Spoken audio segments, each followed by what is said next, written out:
Aku berdiri di dekat sebuah makam yang baru saja ditimbun dan ditaburi bunga. Banyak orang berkerumun di antara makam itu. Matahari yang redup, sepertinya bermurah hati. Cahayanya terasa hangat sehingga orang-orang yang berada di sekitar makam dapat dengan khusyuk mengikuti setiap tahap prosesi pemakaman. Sebuah nisan kayu terlihat dikalungi rangkaian bunga melati putih, tertulis kata-kata, Wisesanathanagara, lahir Desember tahun 1993, wafat tanggal 14 Februari tahun 2023. Ya, itu adalah namaku yang tertulis dan betul ini adalah pemakamanku. Setahun sebelumnya, baru saja aku keluar dari rumah sakit terkemuka di kota Bandung, langkahku seperti melayang hampa. Hasil pemeriksaan lanjutan dari penyakitku keluar hari ini. Ternyata selama ini aku selalu sakit kepala dan cepat lelah karena ada kanker di kepalaku, dan sialnya sudah stadium 4. Menurut diagnosis medis, paling cepat waktuku hanya tinggal 1 tahun dan kalau dirawat dengan baik, mungkin bisa bertahan sampai 2 atau 2,5 tahun.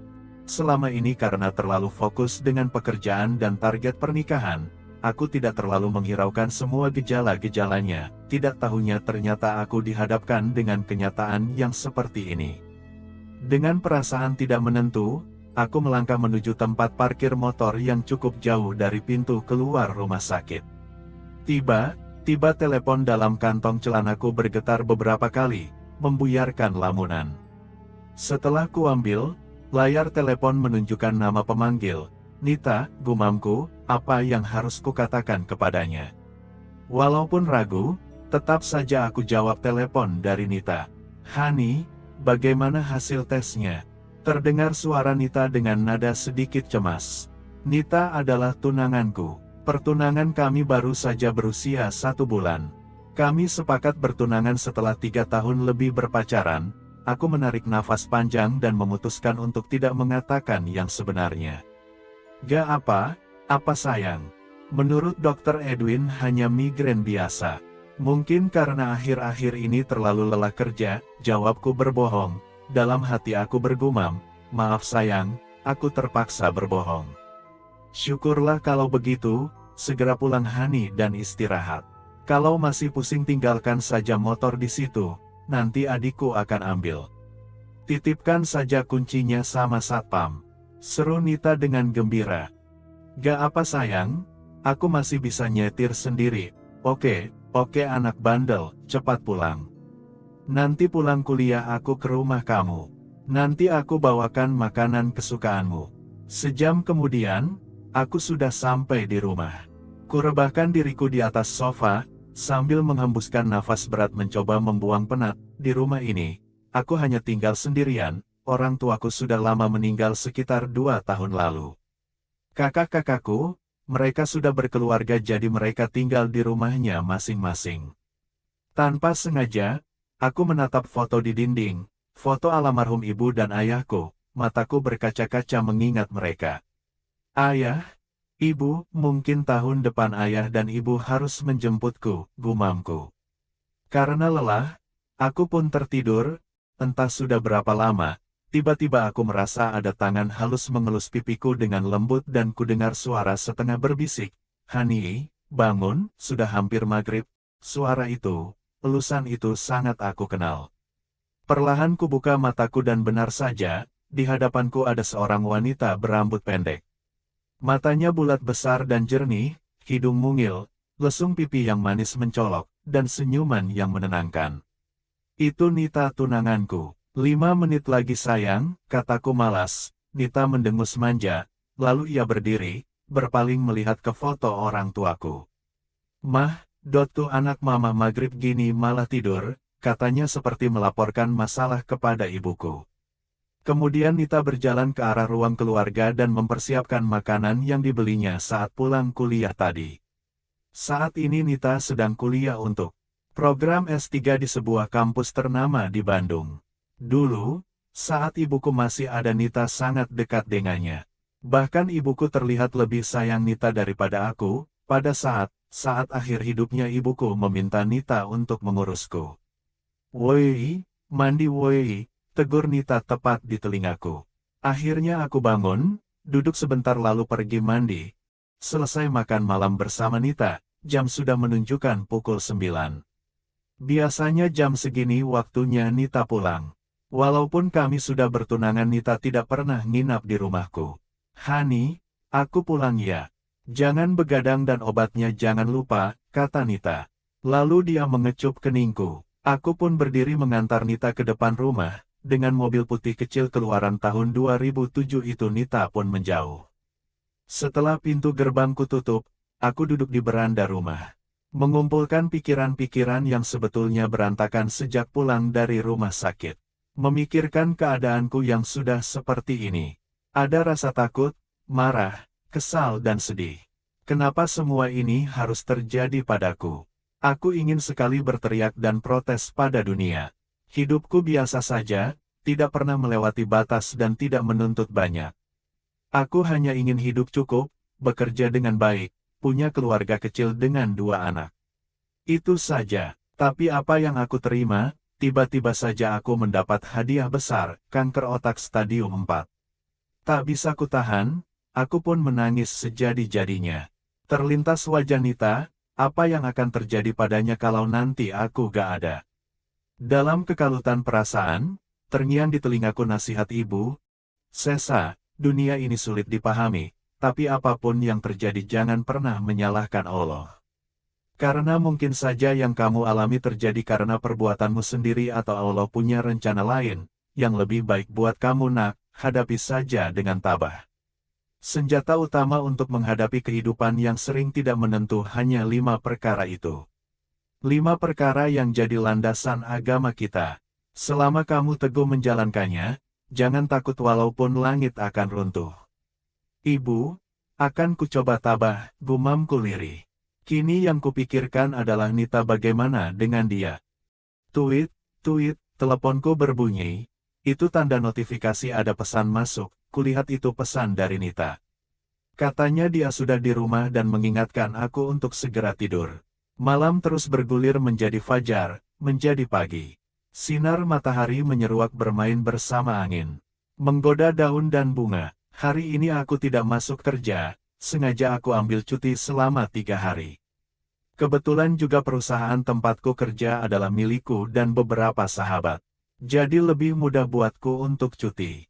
Setelah sarapan aku pergi berbelanja kebutuhan rumah yang sudah habis. Tak jauh dari rumah berdiri supermarket langgananku. Supermarket itu milik Haji Wisnu, seorang pengusaha lokal yang cukup sukses. Barang-barang di sini jauh lebih murah daripada tempat lain.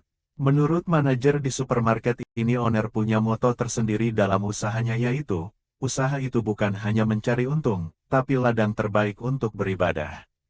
Sungguh moto yang luar biasa. Moto ini juga yang aku terapkan pada perusahaanku.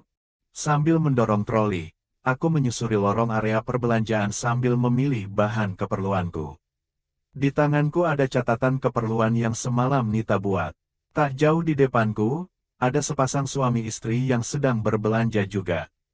Usia mereka tidak jauh dari usiaku. Menariknya si istri sedang hamil besar sehingga gerakannya sedikit terbatas. Sesekali berhenti untuk menarik nafas. Sang suami dengan sabar mengikutinya sambil mendorong troli juga. Aku tertegun memandang mereka. Hatiku terenyuh, andai saja itu aku dan Nita, betapa bahagianya. Gumamku, ada sesak di dadaku, kakiku juga jadi terasa sedikit lemas. Tapi, entah kenapa aku merasa senang melihat kebahagiaan mereka. Kebetulan aku berada di lorong buah-buahan. Lalu kupilih buah anggur impor jenis terbaru, kumasukkan ke dalam kantong plastik dan aku menimbangnya. Buah ini nanti akan aku berikan kepada pasangan bahagia itu sebagai tanda aku turut bahagia untuk mereka. Sekembalinya dari belanja aku mengambil suatu keputusan. Walaupun maut itu di tangan Allah, tapi aku wajib untuk membuat langkah-langkah yang baik dan benar sebelum saat itu tiba, terutama tentang Nita, orang yang paling aku cintai. Mulai besok aku harus jalani rencanaku, kataku dengan tegas. Sudah malam minggu lagi, biasanya malam minggu begini sepulang kerja aku akan bersiap-siap untuk ke rumah Nita. Pergi berjalan, jalan menikmati kebersamaan, nonton film-film terbaru. Nongkrong di kopi shop sampai larut atau berjalan, jalan sepanjang Jalan Braga atau tempat-tempat kuliner lain, menikmati suasana dan jajanan yang ada. Berbicara tentang masa depan, tentang berbagai hal, tapi, berbeda dengan malam minggu ini. Aku hanya sendirian duduk di sebuah coffee shop di sekitaran Jalan Dago Atas. Kepada Nita aku beralasan sedang dikejar deadline di kantor, jadi tidak bisa bersama dia. Ini semua sengaja aku lakukan untuk sedikit demi sedikit menjauhi dia. Sejak itu sering terjadi pertengkaran baik kecil maupun besar, antara aku dan Nita. Hal-hal kecil sering aku permasalahkan. Aku tahu dengan jelas bahwa aku menyakiti Nita dengan kelakuanku. Aku tahu ini tidak adil buat Nita, tapi aku harus melakukannya. Sebulan kemudian Nita mendengar sebuah gosip bahwa aku sedang dekat dengan wanita lain. Ia sangat marah, mengataiku sebagai pengkhianat, tidak punya komitmen dan sebagainya. Aku hanya diam saja dengan tuduhannya. Melihat itu Nita semakin marah. Sejak saat itu kami pun semakin jarang berkomunikasi. Nita sibuk dengan kuliahnya, dan aku terus bergerak menjauhinya. Berkali-kali saudara-saudaraku menegurku, protes dengan semua kelakuanku. Aku diam saja. Perlu diketahui juga, semua saudaraku sama sekali tidak mengetahui keadaan yang sebenarnya. Mereka mengira aku tergoda oleh wanita lain sehingga menjauhi Nita. Waktu terus berlari kencang tidak menunggu siapapun. Semua didorong untuk terus bergerak mengikuti atau akan ditinggalkan. Kini tidak terasa sudah 11 bulan sejak saat vonis aku menderita kanker otak. Di ruang rapat di kantor, aku berkumpul dengan sahabat-sahabatku yang juga pemilik perusahaan. Sesa, apa kamu sudah yakin dengan keputusanmu? Petik 2. Tanya Laila sahabatku. Suaranya sedikit gemetar, matanya memandangku sambil berkaca-kaca. Di sebelahnya Marcel sahabatku juga hanya tertunduk diam. Aku yakin ya, segala sesuatu sudah berjalan sejauh ini. Dan mungkin waktuku juga tidak akan lama lagi, jawabku. Tiba-tiba, brak, suara kursi terbanting. Ketika kulihat ternyata Marcel yang menjatuhkan kursi, dia beringsut mendekati aku. Lalu, Wisesa, serunya gemetar, dia memelukku erat, terdengar isak tangisnya di telingaku. Dia terus memelukku sepertinya tidak akan dia lepaskan. Aku pun tak tahan dan ikut menangis. Di seberang meja, Laila pun tertunduk menangis. Ruang rapat yang biasanya terasa seru membicarakan banyak hal tentang bisnis perusahaan, kini terasa muram. Hanya ada suara isak tangis perlahan dari kami bertiga. Kami sama sekali tidak berkata-kata, karena kami tidak tahu lagi apa yang harus dikatakan. Seorang sekretaris bernama Rika tiba-tiba membuka pintu ruang rapat. Ia menegok ke dalam dari balik pintu. Matanya terbelalak melihat keadaan di dalam ruang rapat. Ia tertegun terpaku beberapa saat. Lalu dengan perlahan dia menutup pintu sambil kebingungan, kemudian dia kembali ke ruangan kerja. Bu El, apakah Anda tahu apa yang terjadi dengan ketiga bos kita? Tanya Rika sedikit berbisik kepada Bu El, manajer pemasaran perusahaan. Emang ada apa Rik? Tanya Bu El bingung. Tadi aku mau ngasihin dokumen proyek. Dikaltim ke ruang rapat, tapi begitu aku masuk, aku lihat Mas Marcel memeluk Kang Wisesa sambil menangis, bahkan Teh Laila juga menangis, jelas Rika. Perlu diketahui, di perusahaan kami panggilan terhadap orang tidak melihat jabatan, tapi melihat usia. Ini dilakukan agar kami belajar menghormati orang yang lebih tua. Apa katamu? Seru Bu El kaget. Mereka semua menangis di ruang rapat Bu. Ulang Rika, waduh, ada apa dengan mereka? Tapi jangan kamu sebarkan kejadian ini sama yang lain ya Rik, nanti ibu akan cari tahu apa yang terjadi, pinta Bu El kepada Rika. Di ruang rapat suasana mulai terkendali. Kami bertiga diam sejenak untuk menenangkan diri. Sesa, tegur Marcel lemah. Ya Cel, jawabku. Kenapa baru sekarang kamu cerita? Kita bertiga sudah bareng dari SMP. Kita ini sepertinya sudah lebih dari saudara. Kenapa kamu tega sembunyiin masalah yang sebesar ini? Tanya Marcel dengan keluhan dan kesedihan. Betul Ses, apa kamu tidak percaya sama aku dan Marcel? Sambung Laila. Aku menarik nafas panjang beberapa kali. Kupandangi dua sahabat sejati ini dengan tatapan meminta maaf. Maafin aku, kalian memang seperti saudara kandungku, anak-anak kalian juga memanggilku Papa Sesa. Aku tidak bermaksud menyembunyikan keadaanku, bahkan Nita juga tidak tahu. Aku tidak mau membebani kalian semua, lagi pula kondisiku sudah seperti ini. Apalagi kamu Lai, kamu sedang hamil. Aku gak mau kandunganmu terganggu, jelasku. Baiklah, baiklah. Terus sekarang apa yang bisa kami bantu, seru Laila. Kemudian aku pun menceritakan semua rencanaku kepada mereka. Mulai dari masalah perusahaan sampai masalah aset-asetku. Keesokan harinya, di ruang rapat ini lagi kami berkumpul. Hanya ada tambahan seorang wanita parubaya bersama kami, dia adalah Bu Elsa, notaris yang bekerja sama dengan perusahaan sejak awal berdiri. Setumpuk dokumen sudah berada di meja rapat. Dengan tanpa banyak bicara aku membaca dengan seksama lalu menandatangani semua dokumen itu. Suasana saat itu sangat aneh, semua yang hadir sama sekali tidak bicara. Hanya nafas-nafas keluh yang terdengar. 3 jam kemudian semua formalitas selesai, badanku terasa sangat lelah. Dan kepalaku mulai berdenyut-denyut, keringat dingin menetes dari pelipisku. Dari tas punggung, aku mengambil beberapa butir obat dan meminumnya. Sa, kamu terlihat lelah. Sebaiknya kamu pulang saja dan istirahat. Biar Mang Dede yang antar kamu pulang, jangan pulang sendiri, nasihat Marcel kepadaku. Aku pun mengangguk. Laila tidak tinggal diam, dia membereskan semua barangku. Setelah itu tiba saja dia memelukku erat. Sesampai di rumah, aku langsung mandi guna menyegarkan diri. Saat mandi, terbersit satu pikiran dalam benakku, mungkin ini mandiku terakhir kali.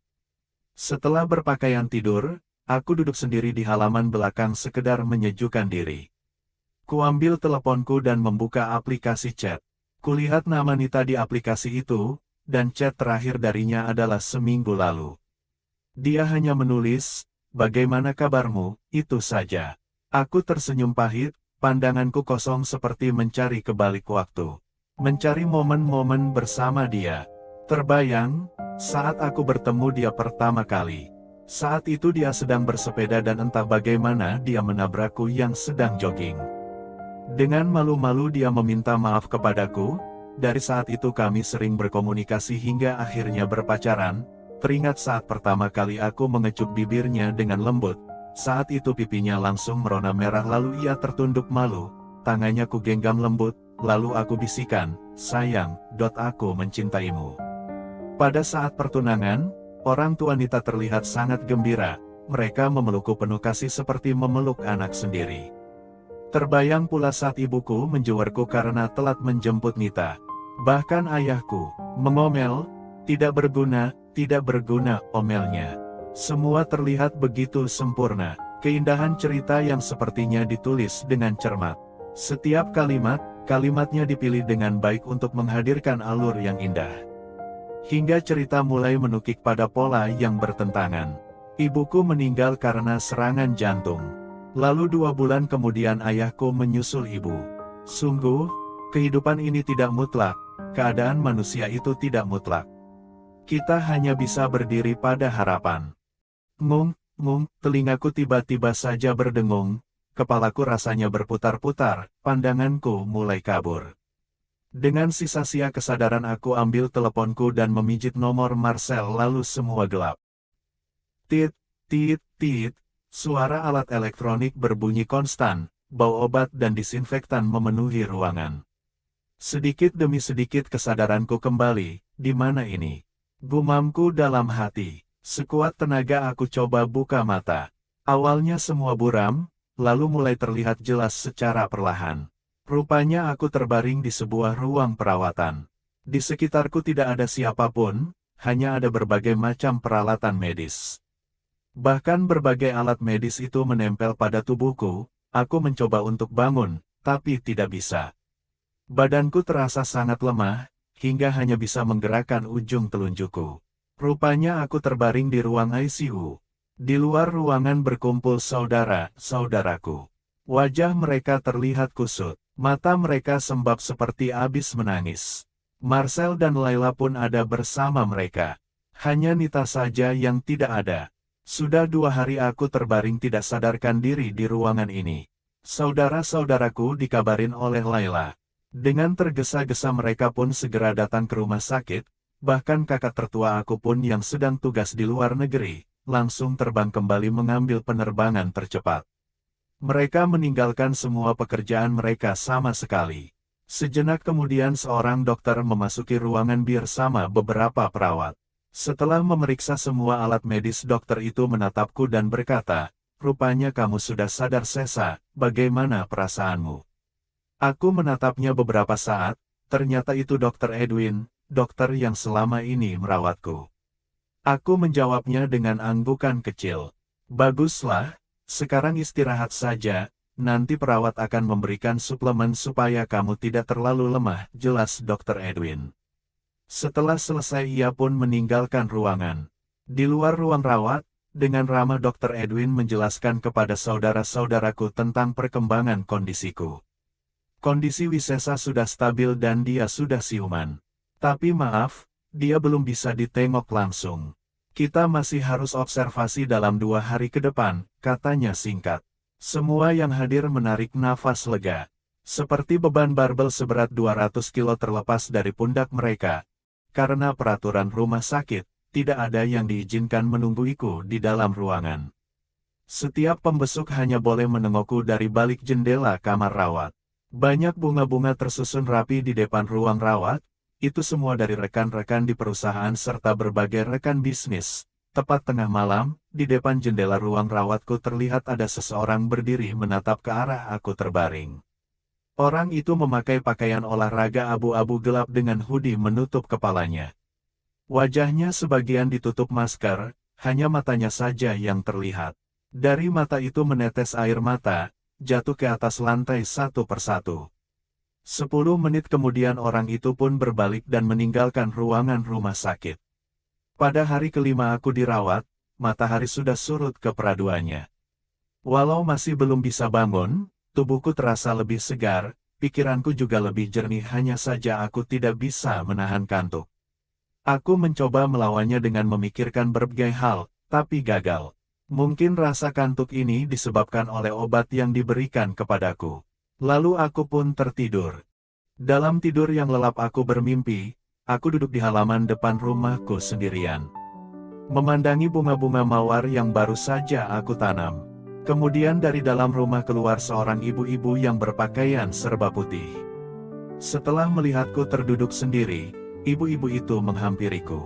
Tangannya yang lembut mengelus rambutku. Entah bagaimana aku sangat sadar bahwa dia adalah ibuku yang sudah wafat. Dengan penuh kasih sayang ibuku menggenggam tanganku dan berbisik lirih, "Ayo nak, kita pulang." Lalu aku juga bermimpi bersama Nita sedang berbulan madu di suatu kota. Bermimpi ia hamil besar dan aku menggodanya dengan sebutan Kung Fu Panda. Sambil merengut ia melemparkan sepotong pisang goreng ke arahku. Tit, tit, tit, suara alat medis di ruanganku berbunyi keras. Menunjukkan ada sesuatu yang salah. Di ruang jaga perawat pun menyala lampu merah dibarengi suara peringatan. Para perawat jaga dengan sigap berlarian ke arah ruangan di mana aku dirawat. Sedangkan kepala perawat langsung mengangkat telepon guna menghubungi Dr. Edwin. Dalam kesibukan itu, entah bagaimana aku terbangun, di sampingku ternyata ibuku sudah menunggu, tangannya terulur ke arahku. Aku pun segera turun dari tempat tidur dan memeluk ibu. Ibu tidak berbicara sama sekali. Dia hanya menggandengku berjalan keluar ruangan rawat. Anehnya, walaupun pintu tertutup rapat, kami melewatinya begitu saja. Lalu kami berdiri di luar ruangan rawat, menatap ke dalam melalui jendela. Kulihat tubuhku berbaring tak berdaya, kulihat di dalam ruangan para perawat sedang sibuk menangani berbagai hal. Ada yang membawa alat picu jantung dan menempelkannya pada tubuhku dan sebagainya. Ya Allah! Rupanya aku sudah mati, seruku dalam kebingungan yang tidak terkira. Lalu aku menengok ke samping, menatap ke arah ibu penuh tanda tanya. Ibu juga menatapku, matanya sangat lembut, senyumnya sangat menenangkan dan dia pun berkata, "Gak apa-apa Sesa, ini adalah hal terbaik menurut ketentuannya. Jangan khawatir, jangan takut, semua akan baik-baik saja. Kamu boleh di sini dulu dalam beberapa waktu, sedang ibu harus kembali dulu. Tapi ibu akan tunggu kamu tepat di depan pintu itu. Beberapa saat kemudian pihak rumah sakit menetapkan kematianku, tepat pukul 4:30 dini hari. Dari lorong ruang ICU, terdengar suara seseorang berlari tergesa-gesa. Rupanya, yang berlari itu adalah orang yang waktu itu menengokku tengah malam. Orang yang berpakaian olahraga abu-abu tua. Tanpa menghiraukan sekitarnya, orang itu menyerbu masuk ke dalam ruang rawatku. Dengan tergesa-gesa dia menjatuhkan dirinya ke atas tubuhku yang sudah tidak bernyawa. Suara tangisnya yang sangat memilukan memecahkan suasana membuat dinding-dinding rumah sakit teriris pilu. Hoodie yang menutup kepala orang itu terbuka dan terlihatlah wajah seorang wanita berambut pendek, lesung pipi yang menawan mata bulat besar yang dipenuhi air mata. "Sesa Hani," teriaknya seperti ingin menembus langit dan memaksa aku agar hidup kembali. Lalu ia pun diam. Ia diam karena dia jatuh tak sadar diri. Matahari yang lembut, awan putih mengukir tasbih di langit. Burung kecil bernyanyi sendu di atas pohon Kamboja diiringi tarian dedaunan.